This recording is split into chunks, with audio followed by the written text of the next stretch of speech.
En el siglo XVI, las ciudades fundadas integraron extensos territorios y dentro de ellos quedaron los pueblos de indios encomendados, quienes debieron ser congregados y poblados a la usanza de los pueblos de España. Los indios, en sus doctrinas y tierras de resguardo, constituyeron la llamada República de los Indios.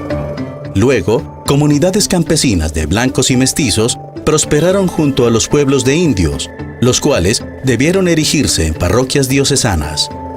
A este proceso y momento de poblamiento del siglo XVIII se le conoció como Movimiento Parroquial Granadino. Grandes estancias y haciendas agroganaderas se desarrollaron en el Valle de Cúcuta desde la segunda mitad del siglo XVI. Prosperaron cañadulzales, trapiches, hatos de ganado bovino y equino, cría de mulas de exportación y plantaciones de cacao. La prosperidad de las unidades agrícolas y ganaderas del Valle de Cúcuta contaron con el soporte financiero de las cofradías y los conventos de Pamplona. La Hermandad de San Pedro, gremio que agrupaba a la élite pamplonesa más solvente, prestaba a los hacendados y terratenientes gruesas sumas de dinero, bajo la modalidad del censo, recursos que invertían en esclavos, bueyes y herramientas para sus unidades productivas. Los comerciantes también prosperaron y asumieron el rol de fuente financiera, prestando dinero, entregando mercancías fiadas a los productores o comprando sus cosechas adelantadas. El cacao y otros productos de la provincia eran reunidos por los comerciantes y enviados a lomo de mula hacia el embarcadero de Los Cachos, en el río Zulia, con destino a la ciudad de Maracaibo. De la ciudad de Maracaibo salían mercaderías europeas que eran traídas en embarcaciones de mediano calado hacia la culata del lago, entrando por el río Catatumbo, con destino a los embarcaderos del río Zulia. El embarcadero o puerto de Los Cachos, hoy Puerto Villamizar, contaba con unas bodegas donde se guardaban las mercaderías que traían los chapanes desde la culata del lago de Maracaibo. De los embarcaderos del río Zulia se recogían las mercancías en mulas para las plazas de San Faustino, San Cristóbal y Pamplona, así como para el creciente y próspero vecindario del Valle de Cúcuta. Para la tercera década del siglo XVIII, los vecinos blancos y mestizos del Valle de Cúcuta ostentaban la condición de agregados al pueblo de indios, aunque integraban un feligresado muy próspero. Producían excelentes cacaos de exportación, comerciaban con diferentes plazas, al tiempo que su población aumentaba, demandando una inmediata reivindicación política y un asentamiento urbanístico propio. Primero se pedía la mano de la novia. Luego, los padres acordaban la dote y las arras. El pretendiente entregaba las arras a la novia. Las familias más notables forjaban alianzas y unían fortunas por vía de casamientos, al tiempo que ostentaban costosos trajes de finas telas importadas, en especial para engalanar a la novia. Pasados los días, el día de la boda, la novia era entregada en el altar. Un sacerdote presencia el casamiento, quien al pronunciar las palabras "puedes besar a la novia", les declara marido y mujer.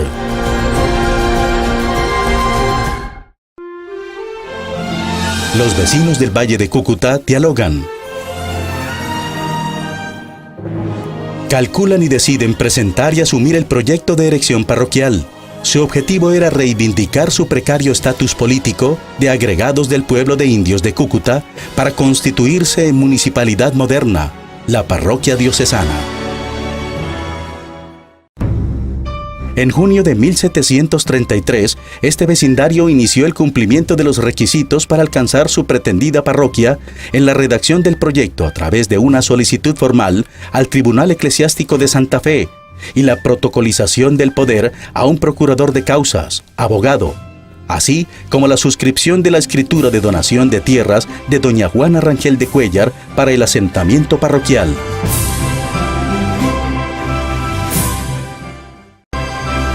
Para la consecución de la aprobación del proyecto parroquial por parte del arzobispado, como la titulación por parte del vicepatrono real, los vecinos del Valle de Cúcuta debieron no solo suscribir sendas escrituras hipotecarias, obligándose a construir el templo parroquial y la casa cural, sino a garantizar la congruente sustentación del cura. Fue un proyecto comunitario mancomunado, en el que todos aportaron según sus posibilidades, desde unos bejucos y su trabajo el menos, hasta unos 40 pesos en buen oro y el trabajo de sus esclavos el más pudiente. Padrón de vecinos. Félix de Trujillo Salvago, su mujer, hijos y esclavos. Juan Miguel Avendaño, su mujer, hijos y esclavos. Juan de Ara Jovel, su mujer, hijos y esclavos. Juan Francisco de Lara, su mujer, hijos y esclavos. Doña Isabel de Leiva, sus agregados y esclavos. Joseph Ramírez, su mujer, hijos y esclavos. Doña Juana Rangel de Cuellar, sus agregados y esclavos. Joseph de Figueroa, su mujer, hijos y esclavos. Juan Jacinto de Colmenares, su mujer, hijos y esclavos. Francisco Rangel, su mujer, hijos y esclavos. Javier de Ábrego, su mujer, hijos y esclavos. Martín Sumalave, su mujer, hijos y esclavos. Vicente de Soto, su mujer, hijos y esclavos. Juan Francisco Díaz de Mendoza, su mujer, hijos y esclavos. Manuel Ramírez de Arellano, su mujer, hijos y esclavos. Tomás Joseph Rodríguez de la Rocha, su mujer, hijos y esclavos. Enrique de Acevedo, su mujer, hijos y esclavos. Nicolás de la Cruz, su mujer, hijos y esclavos. Joseph de Achín Trujillo, su mujer, hijos y esclavos. Luis de Araque, su mujer, hijos y esclavos. Doña Bernarda de Leiva, sus agregados y esclavos. Matías de Ariza, su mujer, hijos y esclavos. Juan Casimiro Arias, su mujer, hijos y esclavos. Narciso de Araque, su mujer, hijos y esclavos. Juan Esteban Berbesí, Arruego, su mujer, hijos y esclavos. Bartolomé Ontiveros, Arruego, su mujer, hijos y esclavos. Francisco Carrillo, Arruego, su mujer, hijos y esclavos. Tomás Guerrero Zambrano, su mujer, hijos y esclavos. Juan Arias, Arruego, su mujer, hijos y esclavos. Andrés Rangel, Arruego, su mujer, hijos y esclavos. Dionisio de Tarazona, Arruego, su mujer, hijos y esclavos. Miguel Fuentes, Arruego, su mujer, hijos y esclavos. Joseph Rivera, Arruego, su mujer, hijos y esclavos. Joseph García, Arruego, su mujer, hijos y esclavos. Luisa de Orozco, Arruego, hijos y esclavos. Nicolás Rangel, su mujer, hijos y esclavos. Ignacio Rivera, su mujer, hijos y esclavos. Gaspar Zambrano, su mujer, hijos y esclavos. Juan de Orozco, su mujer, hijos y esclavos. María Rivera, Arruego, sus agregados y esclavos. Los proponentes de la nueva parroquia debían obtener certificación de beneplácito de los curatos circundantes. Dieron concepto favorable los curas de Salazar, San Faustino y San Cristóbal. Un procurador de causas presentaba el expediente ante el provisor general de arzobispado, quien entraba a estudiar el proyecto, su sustentación y el lleno de requisitos.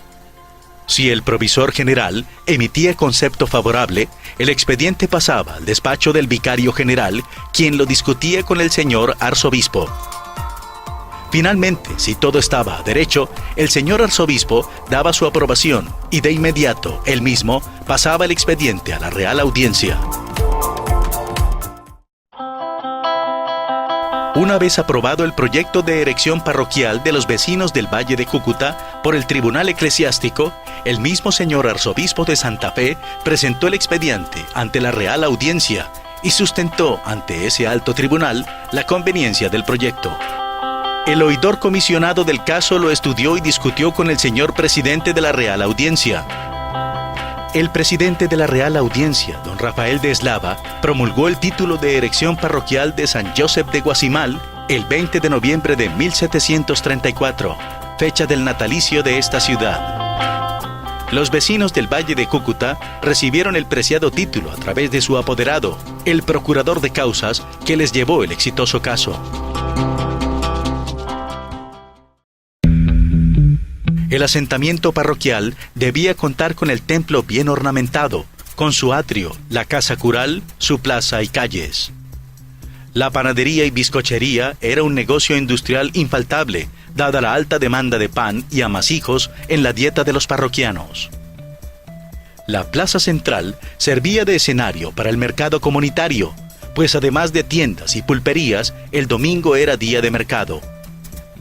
En la plaza central de la parroquia se solía construir una pila para el agua de consumo humano, la cual llegaba por una toma desde el río.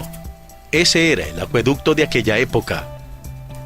Las tiendas de pulpería eran establecimientos comerciales muy surtidos o integrales, pues ofrecían desde comestibles hasta herramientas, telas y vinos importados. La barbería era un establecimiento muy apreciado como indispensable. El barbero no solo cortaba el cabello y afeitaba a los señores, sino que solía practicar sangrados y amputaciones de ser necesario. Las casas de habitación en el asentamiento parroquial se fueron haciendo amplias y muy cómodas, algunas de 2 pisos. Solían contar con 1 o más árboles frondosos bajo los cuales sombreaban y tomaban las medias tardes.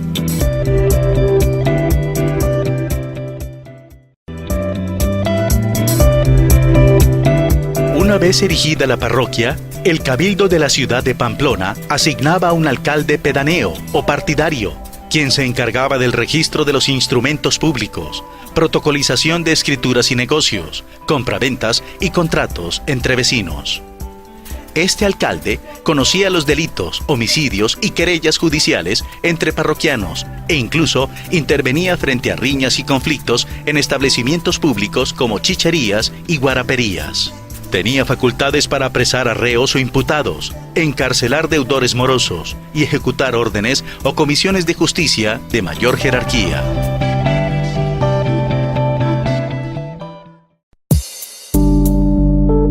Las parroquias comportaron una alta utilidad pública, pues además de contar con un alcalde pedáneo o partidario, en la plaza y atrio del templo se realizaban los encuentros, negocios e intercambios que impulsaban la sociabilidad de la municipalidad parroquial. Se saludaban los compadres, se enamoraban los chicos y se ostentaba la procesión de un buen caballo o una elegante y muy ataviada esposa. E incluso las señoras se hacían acompañar de 1 o 2 esclavas como símbolo de prestancia social.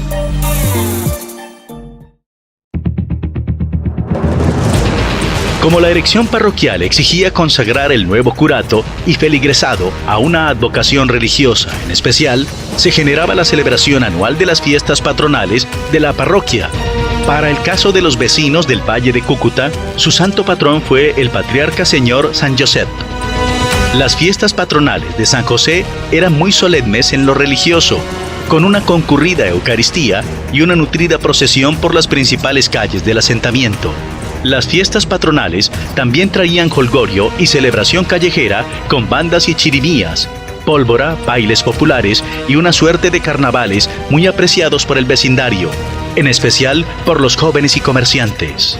En estas fiestas no podían faltar los toros, dado el origen español de los parroquianos, para lo cual se hacía una corraleja en la misma plaza donde se lidiaban un par de bravos novillos por un torero experto, o simplemente eran toreados por intrépidos y alicorados feligreses. La más de las veces eran indios o mestizos a quienes se les ofrecía vino o aguardiente para animarlos a entrar al ruedo con el toro bravo, donde solían recibir fuertes cornadas al tiempo que se deleitaba a la concurrencia.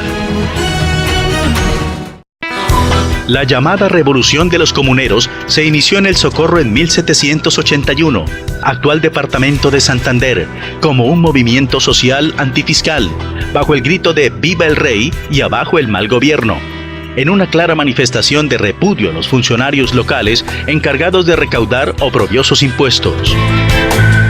Los comuneros vinieron a la ciudad de Pamplona, donde fueron recibidos y apoyados por los pamploneses, quienes quisieron llevar el movimiento hasta las ciudades y villas del extremo oriental del Nuevo Reino y la gobernación de Venezuela.